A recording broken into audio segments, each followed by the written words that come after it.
So yun po for today's video, iikutan naman natin ngayon itong Toyota Race G. 1.2 liter engine pero nakakapagtaka kasi meron pang higher variant dito na 1.0 pero turbo. Pero dahil G, nag-expect ako na top of the line yung itsura sa loob. So paano? Tara, ikutan natin.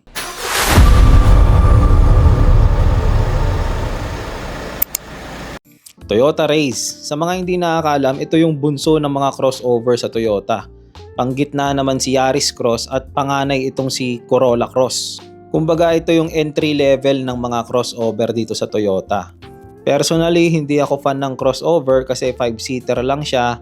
Might as well kukuha na lang ako ng Avanza kung ako lang naman. Kasi tignan nyo naman yung price, 942 versus 1.016. Pero syempre mas futuristic yung itsura ng Race kumpara sa Avanza. Again, personal opinion ko lang to kasi mahilig talaga ako sa mga 8-seater na sasakyan. Gawa ng syempre gusto ko dala lahat kapag aalis. So kung kaparehas ko kayo, might as well kunin nyo yung advice ko. Yung front fascia niya, compact lang, parang cutie-cutie lang na sasakyan. Actually, kung wala kang alam sa kotse, mapagkakamalan mong Toyota Wigo to na magtataka ka, ba't ang laki? Overall, maganda. Hindi mukhang luma yung design niya. May konting identity ng Vios, pero overall, pogi. Pagdating sa mags, wala. Single color lang. Hindi siya two-tone. Alam nyo naman, fan ako ng mga two-tone na mags. Pero pwede na yan kasi madali lang naman magpa-decal. May turn signal sa side mirror, pero walang 360 camera. Keyless entry. At makapal yung door handle niya kaya nagwagwapuhan ako. Leather armrest sa wakas. Sulit na sulit to at etong door handle na to kamukha nung sa Montero. Very na-appreciate ko talaga yung kotse pag naglalagay ng ganyan. Maganda pa yung placement niya kasi hindi nakaharang sa window control. Leather seats. Yan ang G, di ba? Wala masyadong bolster, mabilog yung upuan, pero at least leather. Wala ka nang iintindihin, hindi masisira agad yung aircon mo dahil sa alikabok. At syempre, binayaran natin yan, kaya premium na premium ang itsura kapag ang leather galing sa kasa. Tara, pasok naman tayo sa loob. Parang Avanza lang din yung height, hindi ka ganong mahihirapan pumasok. At sasalubong sa'yo itong steering wheel na T-shape na naka-leather wrap na. Fan na fan din ako ng T-shape na steering wheel, itong mga 3-spoke na to. Naka-leather pa kaya wala ka nang iintindihin. Yung air vent niya very unique. Ang ganda, sobrang forma tignan para sa akin. Yan yung mga bagay na wala sa Avanza kasi parang common lang yung air vent ni Avanza. Dito, pormadong-pormado lahat. At ito talaga yung nagpasaya sa akin, cup holder sa air vent. Sa wakas, may paglalagyan na tayo ng kape at juice kapag long drive. Thank you so much Toyota, sana lagi mo kaming pakinggan na kailangan talaga yan. Sobrang pangit ng infotainment screen pero madali lang yan palitan. Thank you ulit Toyota kasi ang ganda ng aircon control. Hindi kamukha nung napakapangit na aircon control ng Fortuner G.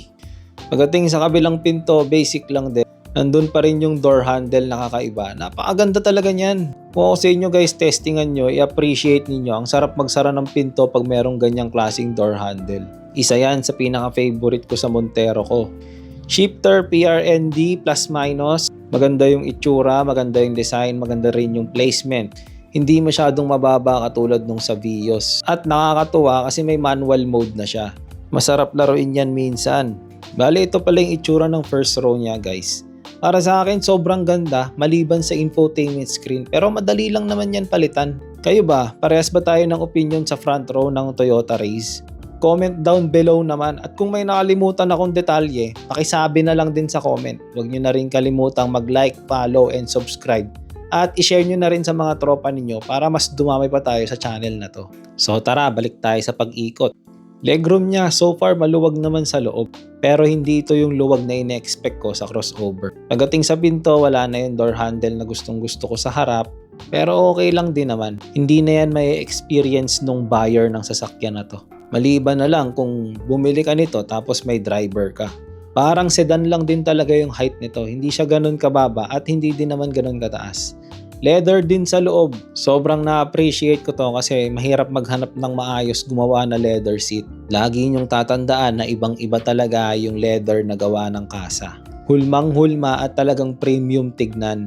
Okay, check natin yung trunk space mula dito. Flat fold itong second row kaya sobrang dami nyo talagang may kakarga. Siguro kasya dito yung dalawahan na sofa o kaya maliit na ref. Ito rin kasi yung advantage ng isang crossover versus sa mga sedan. Kayang umabot ng bagahe papuntang second row o kahit sa first row.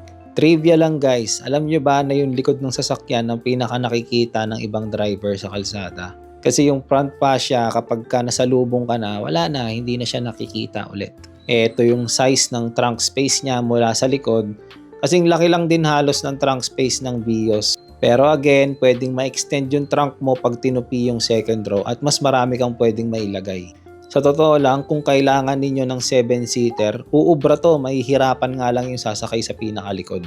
Kasi para kang nakaupo sa sahig, walang masandalan na malambot at syempre masikip.